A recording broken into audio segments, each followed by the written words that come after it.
Kalau korang nak rebut pahala laju bulan Zulhijjah ni, ini 3 zikir yang wajib lekat di lidah. Ada beberapa hari je lagi kita nak masuk bulan Zulhijjah. Jadi kalau korang nak kumpul pahala dengan laju, khususnya untuk bulan Zulhijjah, video ni untuk korang. Tidak ada satu hari yang pahala di hari itu lebih besar di sisi Allah dan beramal di hari itu lebih dicintai di sisi Allah daripada 10 hari ni. Oleh sebab itu, perbanyakkanlah kalian bertahlil, bertakbir, bertahmid.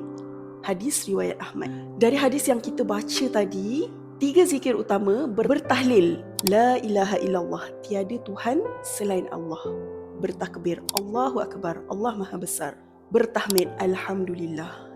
Zikir ni simple je, tapi kita ulang-ulang dan juga kita sama-sama berzikir setiap hari. Jangan lupa save video ni dan share sebanyak mungkin pada kawan, pada family, supaya ramai-ramai dapat kumpul pahala zikir pada bulan Zulhijjah ni.